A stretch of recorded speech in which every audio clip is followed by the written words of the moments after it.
भूखा राजा और गरीब किसान की कहानी, the hungry king and poor farmer story in Hindi. सालों पहले एक नगर का राजा अपने राज्य में रात को अपना रूप बदलकर घूमता था। वो रूप बदलने के बाद लोगों से मिलकर अपने यानी राजा के बारे में जानने की कोशिश करता और उनकी समस्याओं को समझता था।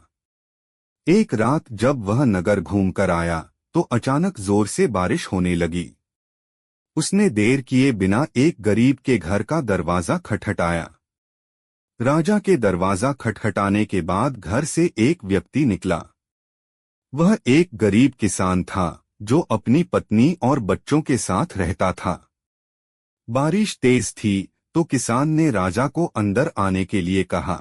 राजा ने घर में जाने के बाद पूछा, क्या आप मुझे कुछ खिला सकते हैं?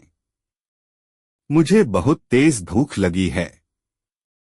वो गरीब किसान और उसका परिवार 3 दिनों से भूखा था और उसके घर में एक भी दाना अन्न का नहीं था।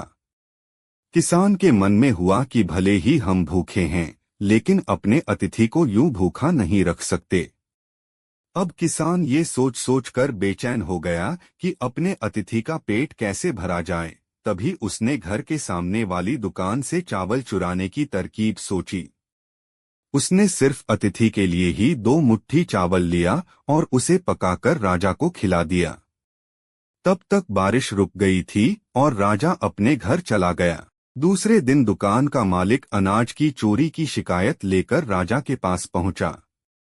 राजा ने दुकान के मालिक और उस गरीब किसान को अपनी सभा में प्रस्तुत होने का आदेश दिया।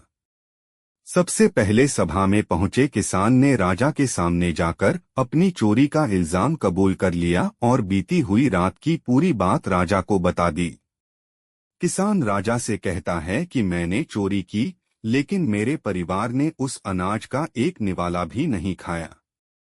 गरीब किसान की बातें सुनकर राजा बहुत दुखी हुआ और उसने किसान को बताया कि अतिथि के रूप में मैं स्वयं तुम्हारे घर आया था। इसके बाद राजा ने सभा में पहुंचे दुकानदार से पूछा कि क्या आपने अपने पड़ोसी को चोरी करते हुए देखा था?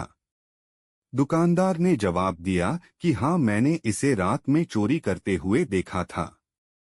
दुकानदार की बात सुनने के बाद राजा कहता है कि इस चोरी के लिए मैं पहले जिम्मेदार हूँ और फिर दूसरा तुम हो, क्योंकि तुमने अपने पड़ोसी को अनाज की चोरी करते हुए देखा, मगर कभी उसके भूखे परिवार को नहीं देखा। तुम अपने पड़ोसी होने का धर्म बिल्कुल निभा नहीं पाए।